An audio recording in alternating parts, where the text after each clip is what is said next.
Good afternoon. We would like to provide an update on where we are with respect to response from the severe weather that hit Louisville and elsewhere across Kentucky over the weekend.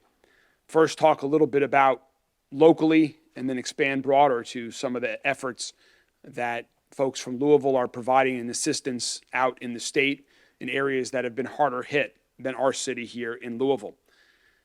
Knowing of the severe weather and the significant rainfall that was coming, we had been preparing for days, and the Emergency Operations Center opened at 11 a.m. on Saturday morning.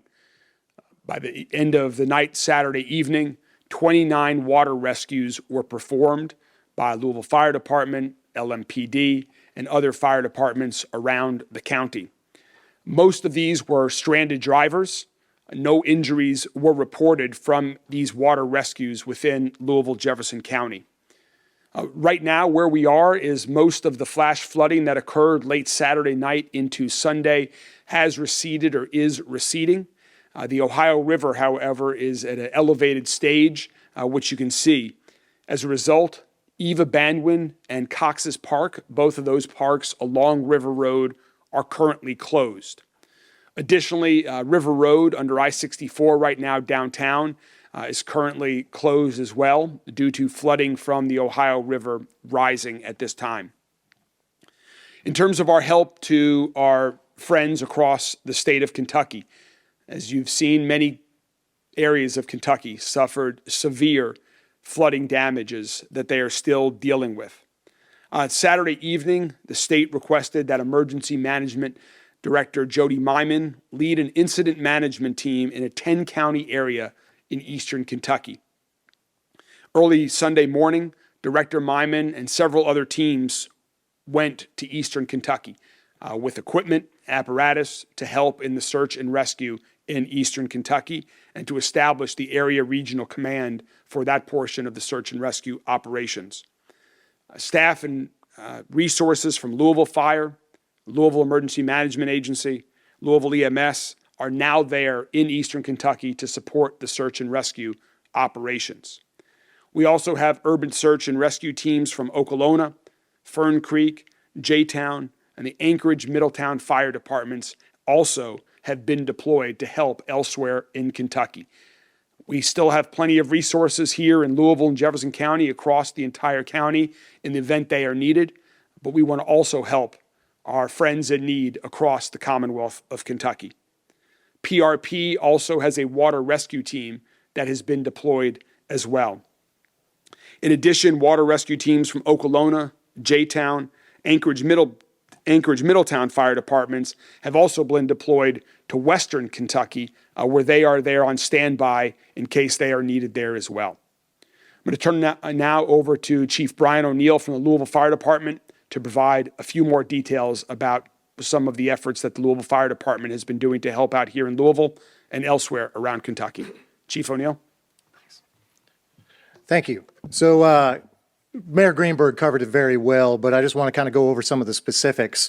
The initial call for help around the state had gone out on Saturday, but as you well know, we were expected to get severe rain and flooding here, so we did hold back a little bit. We put on additional staff throughout Saturday. I want to really stress that this was a countywide. This wasn't just Louisville Fire. Assistant Chief Doug Rechtenwald is here representing the county fire departments.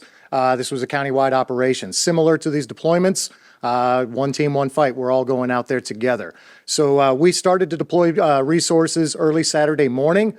He mentioned, Director Myman is actually joined by two members from Louisville Fire, Assistant Chief Phil Markajon and Battalion Chief Tony Downs to set up that incident command area.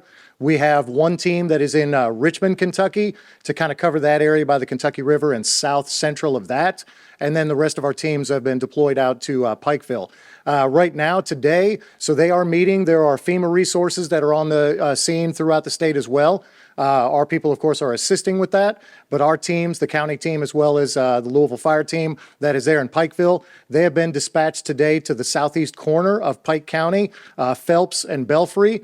So they'll be going through the hollers there, checking on people, making sure that they inspect homes. As the waters are starting to recede, they want to make sure that they're checking for anybody that might be in need or any victims. Right now, as of this morning, the last checkup that we had from all of our personnel, they had actually very fortunately had not had to execute any rescues yet, although they are helping with people on the scene and helping with people to get in and out of their homes. They haven't actually had to rescue anybody, so that's very good news. But we will take any calls. Again, one big group, emergency management, Louisville Fire, County Fire, working together throughout there, Louisville EMS as well. So we'll take any questions that you might have. How are you guys preparing for the snow that's coming down in the coming days, the water that's surrounding you? So yes, we are absolutely watching that. We've got a call this afternoon with the National Weather Service. For anybody that hasn't heard, we're looking at bitter cold temperatures throughout the week. In fact, here in Jefferson County, it's not supposed to get above freezing again until Saturday. And we have a potential for a tremendous amount of snow Wednesday into Thursday. So obviously, we are always taking that very seriously. And although we have dispatched people throughout the state, we have plenty of resources here on hand throughout EMS, emergency management, county fire, city fire, to make sure that we can keep the residents here safe. What challenges do your crews face when the river reaches this level? So one of the biggest challenges as we dispatched there, the team that went to Pikeville, so the team that went to Richmond, pretty easy shot, get straight there, set up, ready to head south. The team that went to Pikeville ended up having to divert, and state emergency management took them around. They had to go about 4 hours out of the way because you had closed roads. So that's really one of our biggest hurdles that you have to get to is the people that need help is in order to get resources there in the first place can be difficult. But we have people that are trained in swiftwater rescue, trench rescue, structural collapse, so that any type of thing that they face, they can take care of it. I'm sorry, what about the Ohio River here locally? Does that pose a challenge to you when it's reaching this level?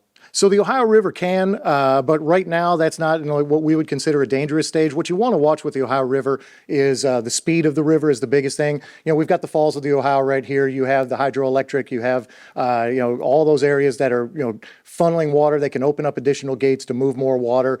So that's kind of the biggest threat is, and of course, obviously anybody that might be out on the Ohio. We were always watching that, but we do a pretty good job here locally. Over the weekend in Louisville or Jefferson County, were there a lot of cars that had attempted to drive through a flooded roadway and had to be rescued? That's essentially what we had to do. So we had no injuries. Very fortunate for that. But again, these were cars that had gotten into areas that they shouldn't have. So we have to stress that enough. You might, especially if you're uncomfortable or unfamiliar with an area, or even people that are familiar, they see ponded water and it looks like a big puddle. It usually is not. It could be 6 feet deep in the middle of that, and it doesn't look like it because you're looking at a flat surface from where you're driving. And people get into areas where they absolutely shouldn't. But that was, the 29 rescues that were executed were almost entirely just cars that had gotten into areas that they shouldn't have, and they were able to get those people out and get them to safety. I'll just add one more thing before we wrap with respect to your question about the snow. In addition to any rescue operations, our snow team is also preparing for roads with salt and plows and that nature. So we will be prepared if the snow does come. And as the chief said, we'll hear more from the National Weather Service later this afternoon. Thank you all very much. We'll continue to keep you up to date.